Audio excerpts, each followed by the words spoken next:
ಸಿದ್ದರಾಮಯ್ಯ ಡಿಕೆಶಿ ಇಬ್ಬರು ದೆಹಲಿಗೆ ಹೋಗ್ತಾರೆ. ಬೆಂಗಳೂರಿನಲ್ಲಿ ಶಾಸಕ ಸತೀಶ್ ಜಾರಕಿಹೊಳಿ ಹೇಳಿಕೆಯನ್ನು ಕೊಟ್ಟಿದ್ದಾರೆ.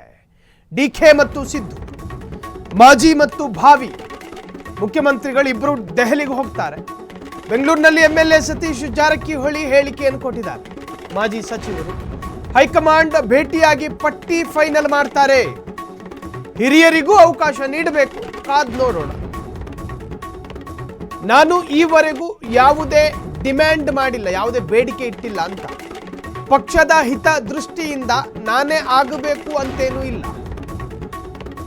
ಪಕ್ಷ ಹಾಗೂ ಹೈಕಮಾಂಡ್ ತೀರ್ಮಾನ ಮಾಡೋದಿದೆ. ಈಗ ಆಡಳಿತದಲ್ಲಿ ಹೊಸದಾಗಿ ಮಾಡೋದೇನೂ ಇಲ್ಲ. ಸಿದ್ದರಾಮಯ್ಯ ನಡೆಸಿರೋದನ್ನೇ ಮುಂದುವರಿಸಬೇಕು. ಡಿಸಿಎಂ ಹುದ್ದೆ ವಿಚಾರ ಹೈಕಮಾಂಡ್ಗೆ ಬಿಟ್ಟಿದೆ.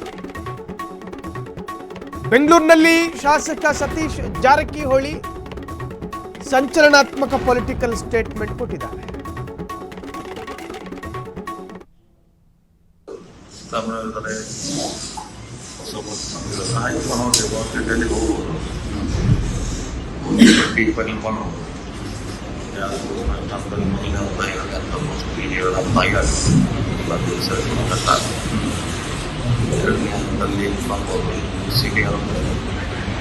ಆಗಲೇಬೇಕನ್ನೋದು ಮನಲೇ ಅಂತ ಬಂದೇ ಬರ್ತಾರೆ.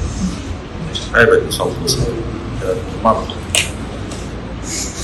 ಸರ್, ಈಗ ಕೆಪಿಸಿ ವಿಷಯದಲ್ಲೂ ಸರ್ ತಕ್ಷಣ ಆಗಲಿ ಅಥವಾ ನಿಮ್ಮನ್ನೇ ಮಾಡಬೇಕು ಅನ್ನೋ ಒತ್ತಡ ಅಭಿಮಾನಿಗಳಿಂದ ಹೆಚ್ಚಾಗ್ತಿದೆ ಸರ್. ಅಂದರೆ ಮಧ್ಯ ಮಧ್ಯದಲ್ಲಿ ಬೇರೆ ಬೇರೆ ಚರ್ಚೆಗಳು ನಡೀತಾ ಇದ್ದಾವೆ. ಆ ಚರ್ಚೆಗಳು ಬೇಡ, ನಿಮಗೆ ಜವಾಬ್ದಾರಿ ಕೊಡಬೇಕು ಅನ್ನೋದು. ನೀವು ಇದನ್ನ ಕ್ಲಿಯರ್ ಆಗಿ ಹೈಕಮಾಂಡ್ ಜೊತೆ ಮಾತನಾಡ್ತಾರೆ. ನಿನ್ನೆ ಅವರಿಗೆಲ್ಲ ಬಿಜಿ ಇದ್ರೆ ನಿಮಗೆ ಸಿಎಂ ಎಲ್ಲ ಸ್ವಲ್ಪ ಹೇಳಿದ್ದಾರೆ. ಎಲ್ಲ ಬಗ್ಗೆ ಇವತ್ತು ನಾಳೆ ಚರ್ಚೆ ಆಗ್ಬೋದು. ಚರ್ಚೆ ಆಗೋದು ಅಪ್ಡೇಟ್ ಬರಲೇಬೇಕಂತ ನಿಮ್ದು ಅದೇ ಬೇಡಿಕೆ ಇದೆ ಸರ್, ಸಚಿವ ಸ್ಥಾನ ಪ್ಲಸ್ ಇದು. ಇಲ್ಲ, ನಾವು ಯಾವ್ದು ಡಿಪಾರ್ಟ್ ಮಾಡಿಲ್ಲ. ಯಾವುದೇ ಡಿಪಾರ್ಟ್ ನಾವು ಮಾಡಿಲ್ಲ.